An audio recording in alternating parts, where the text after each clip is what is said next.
చాలా నిర్బంధంగా మనల్ని అరెస్ట్ చేసి ఎక్కడికెక్కడ ఈరోజు మన డిమాండ్స్ అనేవి కూడా ఏంటివని తెలుసుకోకుండా కూడా ఏ ఒక్క మంత్రి గాని ఏ ఒక్క మినిస్టర్ గాని ఆఖరికి ముఖ్యమంత్రి కూడా మన సమస్యల గురించి పట్టించుకోకుండా ఎక్కడున్నారో అక్కడ మన సమస్యను ఎవరు మాట్లాడట్లేదు.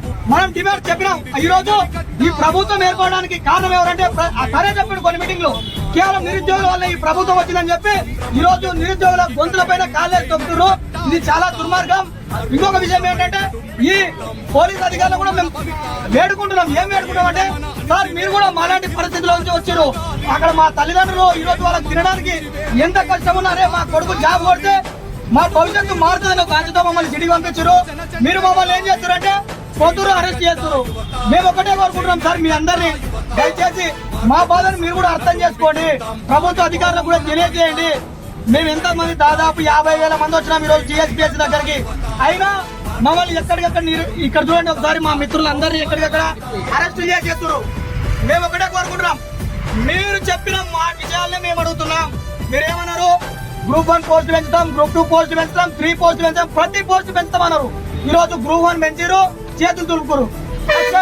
అసెంబ్లీ సాక్షిగా ఈ రోజు ఉన్నటువంటి ఉప ముఖ్యమంత్రి గారు అసెంబ్లీ సాక్షిగా 1:100 ఇవ్వాలి అని ఆ రోజు మమ్మల్ని అందరినీ ఉచిగొల్పిండు. ఈ రోజు అరే 1:100 ఇవ్వడానికి సాధ్యం కాదంటాడు. అంటే ఈ రోజు నీ ప్రభుత్వం వచ్చినా నీకు సాధ్యం కదా? ఒక ఆయన బల్మూర్ వెంకట అనే వ్యక్తి, ఆయన ఒకప్పుడు రాజకీయ నిరుద్యోగి, ఆయనకు ఉద్యోగం లేదు. మా వెనకాలనే వచ్చిండు. మేమందరం ఆయనకి అన్నారు పిలిచాం.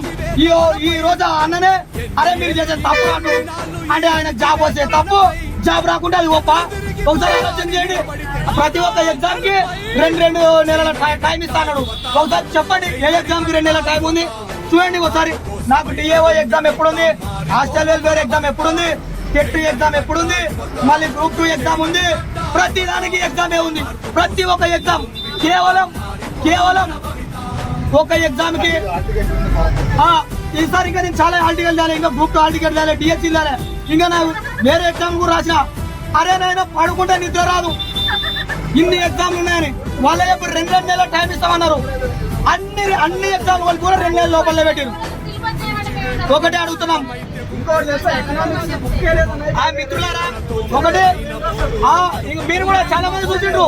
అరే ఒక ఆయన అంటాడు మీరు 2 సంవత్సరాల నుంచి చదివిరుగా ఇప్పుడు ఎగ్జామ్ రాలేరా అంటాడు. అరే మొన్న క్రికెట్ వరల్డ్ కప్ లో క్రికెట్ కొట్టింది, వాళ్ళు పుట్టినప్పటి నుంచి క్రికెట్ ఆడతారు. కానీ టెస్ట్ కి, వన్ డే కి, T20కి టైం ఇస్తలేరా? అన్నిటికి ఒకటే సబ్జెక్ట్ ఉండదా? కానీ టెట్ కి ఎగ్జామ్ వేరుంటది, గ్రూప్ 1 ఎగ్జామ్ వేరుంటది, డిఎస్సీ ఎగ్జామ్ వేరుంటది, ప్రతిదీ వేరుంటది. కానీ ఇప్పుడు మన మిత్రులని నేను రిక్వెస్ట్ చేస్తున్నా, ఇంతటితో మన పోరాటం ఆగొద్దు. చలో ఢిల్లీ. ఆ రోజు రాహుల్ గాంధీ వచ్చి మనకు లైబ్రరీ చెప్పిండు. ఏం చెప్పిండు? మీకు న్యాయం చెప్పిండు. ఇదేనా న్యాయం? మాకు జరిపే న్యాయం ఇదేనా? మమ్మల్ని పోలీస్ వ్యాన్లలో తిప్పి మమ్మల్ని అరెస్ట్ చేయడమేనా మీ న్యాయం? కాబట్టి మీ అందరిని అడుగుతున్నాం, మిత్రులారా, ఈ తెలంగాణ గడ్డ అంటేనే పోరాటాల పులిబిడ్డ. నువ్వు ఈ తెలంగాణ గడ్డలో పుట్టినావంటే ఖచ్చితంగా పోరాటం చేసి తీరాల్సిందే. ఈ రోజు నువ్వు లైబ్రరీలో కూర్చొని నేను జాబ్ కోసం చదువుతా అంటే నీకు జాబ్ రాదు. కాబట్టి ప్రతి ఒక్క మిత్రుడు ఈ రోజు పోరాటం చేద్దాం. రా, కదలిరా.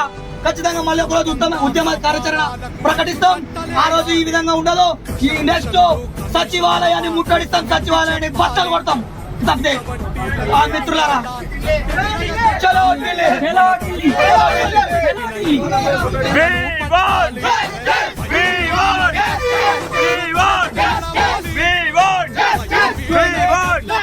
చూడండి, వాళ్ళే చెప్పారు గ్రూప్ 2 పోస్ట్ పెంచుతామని చెప్పారు. మళ్ళీ జాబ్ క్యాలెండర్ కొత్తగా. అరే జాబ్ క్యాలెండర్ అంటే అది ఎప్పుడైతుందో మనకే తెలియదు. 100 రోజుల్లో 6 గ్యారంటీలు అన్నాడు.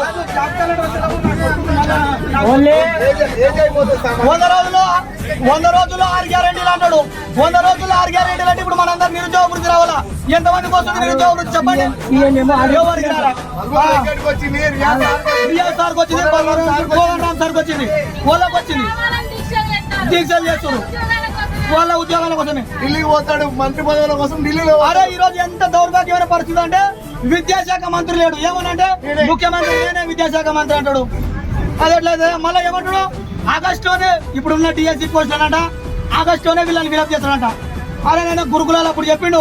నెక్స్ట్ అంటే మన గురుకుల కాంగ్రెస్ టీఆర్ఎస్ ప్రభుత్వం కూడా చెప్పింది నెక్స్ట్ ఈ దసరా పండుగ మీరు అందరూ కొత్త పోస్ట్ లో ఉంటారని చెప్పిండు.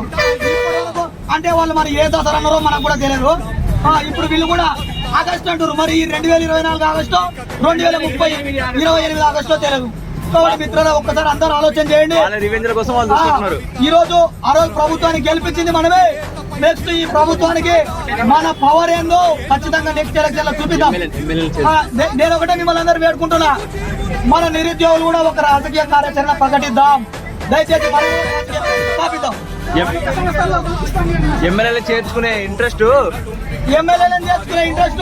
ఈ రోజు అరే ఉద్యోగాలు కల్పించాలన్న ఇంట్రెస్ట్ లేదు ఆయనకు. చాలా చెప్పిండు, 1:100 అన్నాడు, డిఎస్సి మెగా డిఎస్సి అన్నాడు, గ్రూప్ 2 పోస్ట్ పెంచుతామన్నాడు, ప్రతిదీ చెప్పిండు. ఈ రోజు మళ్ళీ డిఎస్సి కి టైం, అరే టెట్ ఎగ్జామ్ పెట్టిండు, టెట్ ఎగ్జామ్ వచ్చినోడు మళ్ళీ డిఎస్సి టైం ఎప్పుడు రాస్తాడయా? ప్రతిదీ కామెడీనే ఉంది. అది మాకెందుకో ఈ కాంగ్రెస్ ప్రభుత్వం వస్తే మా జీవితాలు బాగుపడతాయని అనుకుంటున్నాం, కానీ మళ్ళీ మోసపోయినాం అనిపిస్తుంది మిత్రులారా.